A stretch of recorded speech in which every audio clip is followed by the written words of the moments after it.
I greet you all in the precious name of the Lord and Savior Jesus Christ. जल्दी आने वाले प्रभु यीशु मसीह के नाम से मैं आप सबको जय मसीह की बोलता हूँ। The world is facing with a pandemic called COVID-19.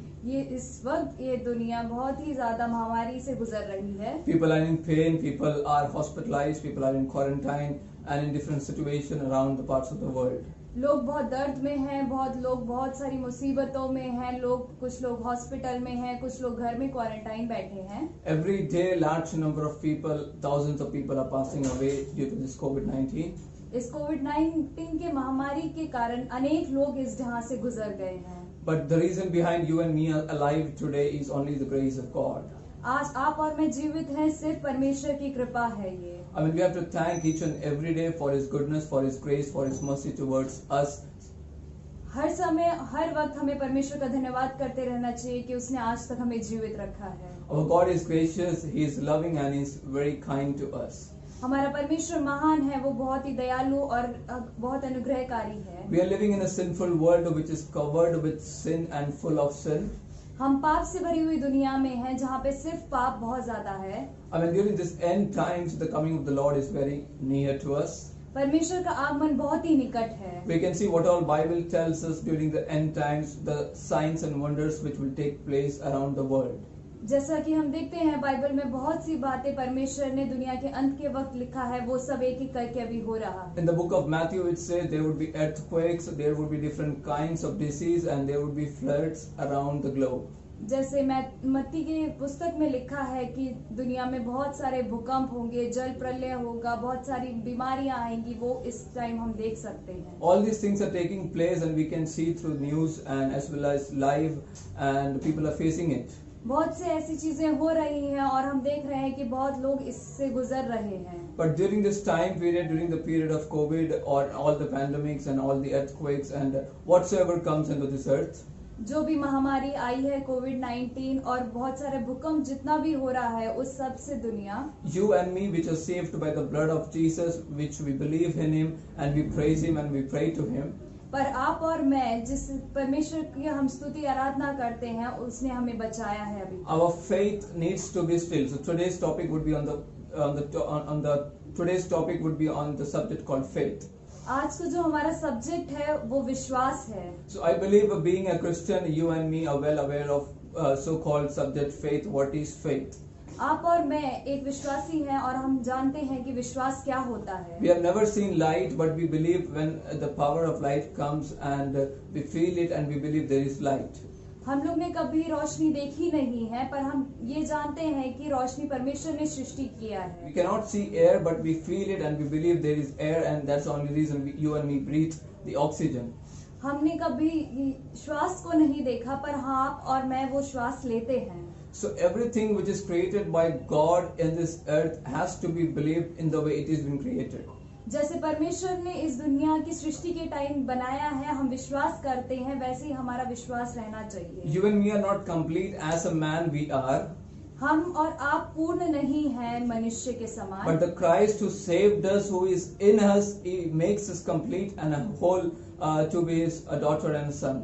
आप और मैं उस परमेश्वर के द्वारा पूर्ण हुए हैं। So on the subject mountain, we are going to study for the next 5 to 10 minutes. हम आगे के 5-10 मिनट पर्वत के बारे में पढ़ेंगे। So usually Pastor Joby, he used to preach in Malayalam and I used to translate in Hindi. वैसे तो पास्टर जो भी वो हिंदी में बोलते हैं और मैं मलयालम में बोलता हूँ। So our channel Maranatha, which means Jesus is coming soon. जो हमारा चैनल है मारानाथा, परमेश्वर जल्द ही आने वाला है। Our motive is just to glorify God's name, nothing else to do with it.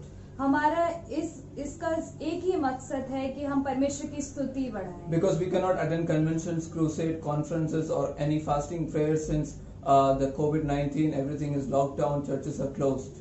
इस महामारी के कारण हम कोई कन्वेंशन नहीं चला सकते हैं, हम आराधना नहीं कर सकते हैं, कहीं कोई प्रचार जाकर कर नहीं सकते हैं। But the Bible says wherever you are in, you sit there, you believe and you shall ask in the name and He shall give you.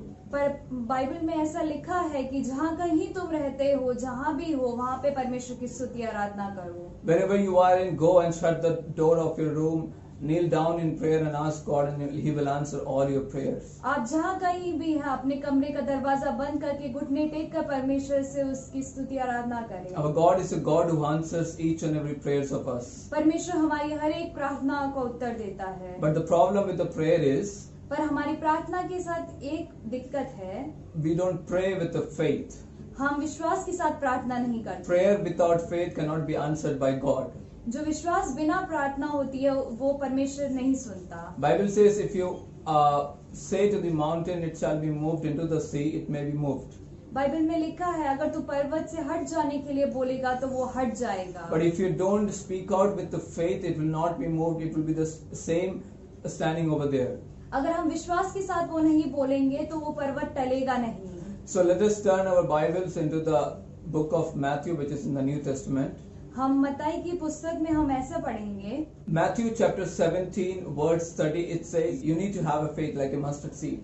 मत्ती की सुसमाचार 17वें अध्याय उसकी 24 पद में ऐसा लिखा है कि आपका विश्वास राई के दाने के समान भी होना चाहिए। And in Mark it says if you speak to the mountain to get down into the sea, and it will just flow away into that. मरकुस की पुस्तक में ऐसा लिखा है कि अगर तू पर्वत से टल जाने को बोलेगा तो वो टल जाएगा। So faith is the main substance which holds to prayer, and the prayer which reaches to God, and the answer which comes from God to us. जो विश्वास है हमारा उसी के द्वारा हम प्रार्थना करते हैं और उसी के द्वारा हम उत्तर को पाते हैं। So you and me being a Christian, do we know that our faith, what we believe in Christ, I mean we have a strong faith in Him today? क्या आप ये जानते हैं कि आप और मैं परमेश्वर के बच्चे होने के बाद क्या हमें वो विश्वास है कि परमेश्वर हमारी प्रार्थना को उत्तर देगा? When things are normal around us, nothing is bad, everything is fine, good job, good home, good food, good family, there is nothing to deal with this, we live so happily.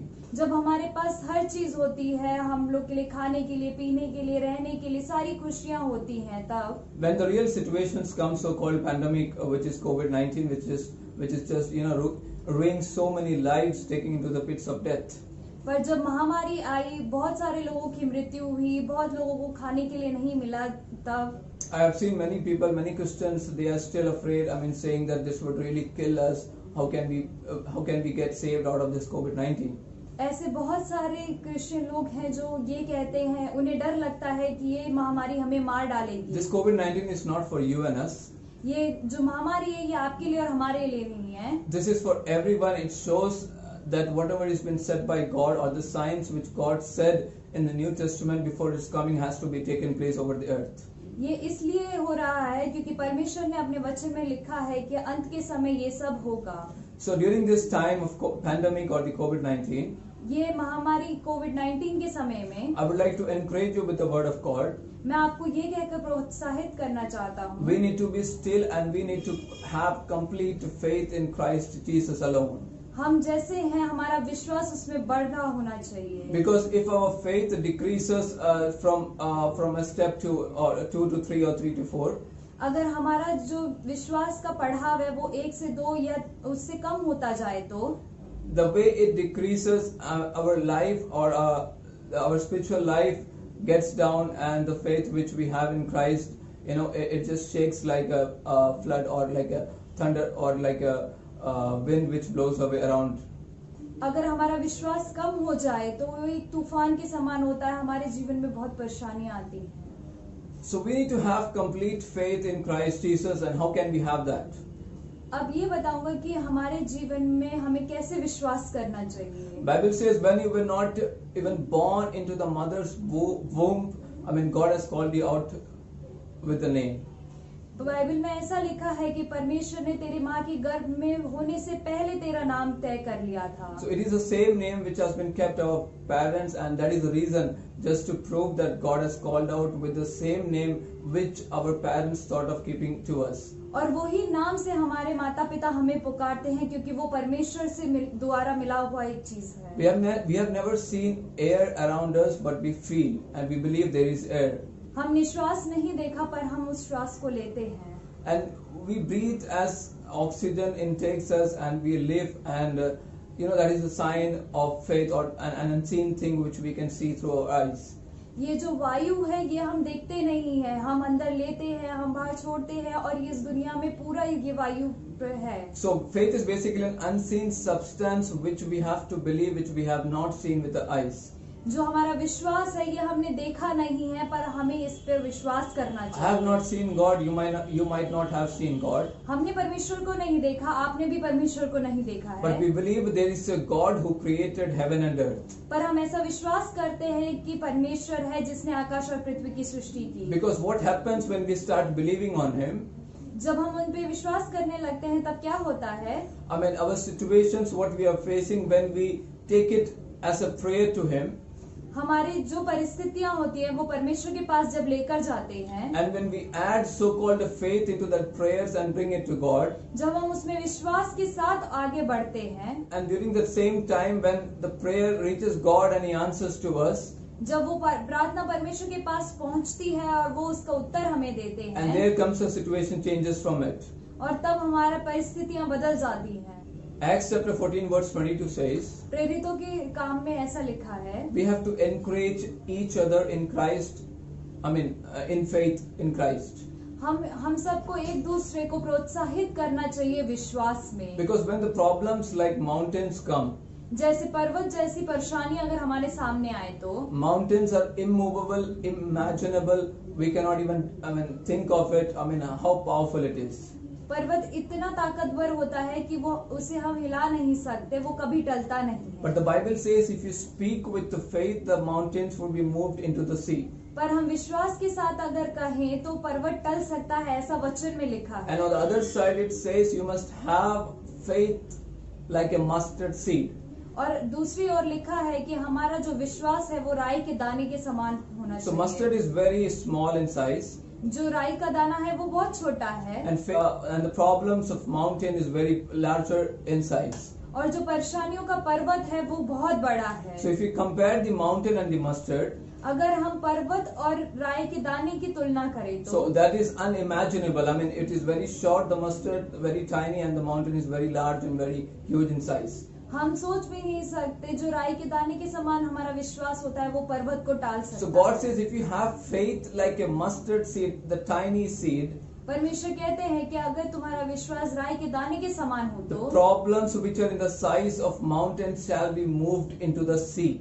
जो हमारा विश्वास है वो बहुत बड़े पर्वत के समान है, वो अगर हम विश्वास के साथ प्रार्थना करेंगे तो वचन में लिखा है कि वो सारी परेशानियां सागर में बह जाएंगी। Why does the Bible talks about the sea? Why does it denotes that the mountain should be taken into the sea? ऐसा वचन में क्यों लिखा है कि हमारी परेशानियां सागर में ले चल? Because in the earlier years, in the 20th century, जो 20वीं संत थी उसमें there was a very large ship which was called Titanic. एक बहुत बड़ा जहाज था जिसका नाम टाइटैनिक था। It just went into the sea and it never came back. वो सागर में चला गया और कभी वापस नहीं It was आया। one of the largest ship which has been created in the earth. ये इस दुनिया का सबसे बड़ा जहाज था। And the scientists and so many other people tried to take out of the sea, but they could not get it. बहुत सारे वैज्ञानिकों ने कोशिश करी कि उसको समुद्र से बाहर लेकर आए, पर वो लेकर नहीं आ So पाए। anything which falls into the sea cannot be taken out, or it will never come out of it. जो समुद्र में एक बार चला गया वो कभी वापस नहीं आता। Our problems which are in the size of mountain, once we speak with faith in the name of Jesus, it directly gets into the sea. जो भी हमारी परेशानियां हैं, अगर उसको हम समुद्र में बहा देंगे तो वो परेशानियां कभी वापस नहीं आएंगी। The solution of our problems is through Christ Jesus alone. हमारे हर एक परेशानी का उत्तर हमारा परमेश्वर है। We need to have still faith, complete faith in Christ Jesus. हमारा पूरा विश्वास हमेशा परमेश्वर पर होना We are चाहिए। into the end times of this world. हम इस दुनिया के अंत समय में हैं। This world may pass away very soon. ये दुनिया बहुत जल्दी खत्म हो जाएगी। Within a blink of eye, in the way we blink our eyes, the coming of the Lord is very near. जैसे हम पलक झपकाते हैं, बिल्कुल वैसे ही परमेश्वर का आगमन निकट है। And when the Lord comes, you and me will be taken to Him in the clouds, and we'll be into the eternal home forever. जब परमेश्वर आएगा, आप और हम उसके साथ चले जाएंगे उस दूसरी परमेश्वर ने जो हमारी सृष्टि किया है उस घर में। So in order to reach the kingdom of heaven, अगर परमेश्वर के पास पहुंचना है तो we need to believe, we need to have faith in Him that He's going to come back and take us to His eternal home. पर हमारे पास ऐसा एक विश्वास होना चाहिए कि वो आएगा तो मैं जाऊंगी और उसके साथ वहां रहूंगा। So faith is the only substance which can take closer to God. सिर्फ विश्वास ही एक ऐसी चीज है जो हमें परमेश्वर के पास पहुंचा सकती है। It is a mediator between the prayer and the God. वो एक मध्यस्थता है जो आपको और मुझको परमेश्वर तक पहुंचाती है। Without faith, you cannot seize or you cannot ask anything in prayer. आप बिना प्रार्थना के कुछ भी उससे नहीं मांग सकते। So I would like to encourage you during this pandemic. इस महामारी के टाइम पे मैं आपको ये कहना चाहूंगा, I mean, we need to have a complete faith in God. हमें एक पूर्ण विश्वास होना चाहिए है। Our God is a God who created heaven and earth. हमारा परमेश्वर ऐसा परमेश्वर है जिसने आकाश और पृथ्वी की सृष्टि There is की। no other God or like Him in this world. इस दुनिया में उसके जैसा कोई परमेश्वर नहीं I mean, है। He's unimaginable. You cannot even think of it. He's so powerful as well. आप उसके बारे में सोच नहीं सकते, वो इतना ताकतवर है। I mean, more than that, He's gracious, He's loving, and He's kind to us. वो बहुत ही दयालु और अनुग्रहकारी है। You and me are into the pit of sin. We are living into the in the world which is full of sin. हम ऐसी एक दुनिया में रह रहे हैं जहाँ पे सिर्फ पाप है। I mean, knowingly, unknowingly, you and me commit sin, or we may fall into that sin. हम जाने अनजाने में बहुत पाप करते हैं। But still, by His grace, we are still alive today, and only His grace, through His grace, He washes us all our sins through His blood. फिर भी आज आप और मैं जीवित हैं, सिर्फ उसकी करुणा है। So we need to have a complete faith in God. इसलिए हमें परमेश्वर के ऊपर पूर्ण विश्वास होना चाहिए। Nothing can take you to heaven except Christ Jesus. कुछ भी हमें स्वर्ग नहीं पहुंचा सकता सिवाय यीशु मसीह के। The Bible, which clearly tells us, Bible में ऐसा साफ लिखा है, the words which are written into the Bible, जो भी शब्द बाइबल में लिखे हैं, it is not just a word scriptured in words in many other languages, वो सिर्फ एक शब्द नहीं है जो कि अनेक प्रकार की भाषाओं में लिखा है, but the words and the verses which are written into the Bible is a living one. It can change and it can transform many lives. और जो वचन उसमें लिखा है, जो शब्द लिखे हैं, वो कोई सी भी भाषा में वो बदल सकते हैं और जैसा वो चाहते हैं वैसा हो सकता So है। we are in a period of the second coming of God. हम अभी इस वक्त हैं जब परमेश्वर दोबारा आने वाला है। Let us all look into ourselves, where we are, where we stand. हम अभी अपने आप को देखें कि हम लोग अभी कहाँ हैं। Are we really prepared for His second coming? क्या हम तैयार हैं उसके दूसरे आगमन Do we के? have complete faith in Christ that He can take us into the cloud, through the clouds to the kingdom of heaven? क्या हमें ऐसा विश्वास है कि परमेश्वर के दूसरे आगमन में हम उसके साथ जाएंगे? Before judging anyone else, we need to judge ourselves where we exactly stand. पहले दूसरों को देखने से पहले हम अपने आप को अपने अंदर झांक कर देखें कि हम क्या हैं। Because Bible says there will be two people on the field. पर वचन में ऐसा लिखा है कि इस दुनिया में दो प्रकार के लोग होंगे। No, there will be two people on the field. वचन में ऐसा लिखा है कि प्रभु के आगमन के समय खेत में दो लोग होंगे। One would be taken away and the other would be left. एक को उठा लिया जाएगा और एक को छोड़ दिया So जाएगा। no idea it would be she or it would be me. उसमें पता नहीं कि क्या कौन एक जना जाएगा। We need to be taken with Him towards the cloud. हमें ये विश्वास होना चाहिए कि अगर परमेश्वर आएंगे तो हम उनके साथ जाएंगे। So faith is very important in a Christian life. जो हमारी जो जिंदगी है उसमें हमें विश्वास होना बहुत जरूरी है। So let me conclude this message by saying this. हम ये वचन यही समाप्त करना चाहते हैं। We need to have complete faith in Christ. हमें परमेश्वर पे पूर्ण विश्वास होना He चाहिए। did not come for any religion or any particular person or caste. परमेश्वर में किसी धर्म या किसी जाति के लिए नहीं आना है। Bible John 3:16 it says, यूहन्ना 3:16 में लिखा है, "For God so loved the world, परमेश्वर ने जगत से ऐसा प्रेम किया, for whosoever believes in Him जो कोई उस पर विश्वास करे shall not perish, वो नाश न हो but have an eternal life." पर अनंत जीवन पाए। So whosoever believes in Him, इसलिए जो कोई इस पर विश्वास करे, I mean, so it doesn't specify any caste, religion, person or XYZ. उसमें ऐसा नहीं लिखा है कि ये धर्म वाला या ये जाति वाला हो। I mean, He just came to the world for the mankind. वो इस दुनिया में सिर्फ मनुष्यत्व के लिए He आया। died on the cross of Calvary. उसने क्रूस पर अपनी जान दे where the, you and me have to be crucified. जहाँ आप और मैं क्रूसित होने चाहिए थे। God was crucified for our sins. परमेश्वर हमारे लिए क्रूस पर चढ़ा। Bible says if you believe today, वचन में ऐसा लिखा है, अगर आज आप यीशु पर विश्वास करते हैं तो you and your family shall be saved forever. आप और आपका परिवार उद्धार पाएगा। We are going to enter into an eternal home. हम परमेश्वर के भवन में जाने वाले हैं। There will be no thirst, there will be no hunger. वहाँ पे कोई भूख और प्यास नहीं होगी। I mean, there would not be pain or sorrows. वहाँ पे दर्द दुख नहीं होगा। I mean, eternal joy, and we are going to praise God with the n number of angels 24/7. वहाँ पे सिर्फ अनंत जीवन होगा 24 घंटे, और हमें किसी चीज की जरूरत नहीं पड़ेगी। So we are going to have a beautiful life over there. हमें एक बहुत खूबसूरत सा जीवन वहाँ मिलेगा। So we will be having two lives, one on earth and one on heaven. हमारे पास दो जिंदगियां हैं, एक इस दुनिया में और एक परमेश्वर के So if you साथ। want to reach into the eternal home, which is the second home, अगर आप लोग परमेश्वर के भवन में जाना चाहते हैं, जो कि हमारा दूसरा घर है, Jesus is calling you today. परमेश्वर आज आपको बुला रहा है। Believe in Him, you and your family shall be saved. अगर आप परमेश्वर का विश्वास करोगे तो आप और आपके परिवार बचाए जाओगे। Let us all come closer to God and start believing in Him and mold our faith into the Christ. हम सब एक साथ आकर परमेश्वर की उपस्थिति में अपना विश्वास को बढ़ाएं। So I would like to encourage you with one more thing. एक और बात कहना चाहूंगा, Be good to each other. एक दूसरे से अच्छे से रहें, Help each other during this pandemic. एक दूसरे की सहायता करें इस महामारी के No समय matter में। whatever you have, you can give them and help them. आपके पास जो कुछ भी है वो दूसरों को देकर उनकी मदद करें। I mean, whatever we do on this earth, जो भी हम इस दुनिया में करते हैं, we will be rewarded on this earth as well. इसी दुनिया में हमें उस चीज का फल मिलेगा। So there is a quote, I mean, always be good to others. ऐसा लिखा है कि एक दूसरे से अच्छे से रहो। May the Lord bless you all. आप प्रभु आप सबको आशीष दे। Remember us, remember our team and the ministry in prayers. आप हम सबको अपनी प्रार्थनाओं में याद रखें और हमारी मिनिस्ट्री को भी आप याद रखें। Stay safe. आप सुरक्षित रहें। May the God be with you. परमेश्वर आपके साथ रहे। May the God help you. परमेश्वर आपकी सहायता करे। May the Lord bless you. परमेश्वर आपको आशीष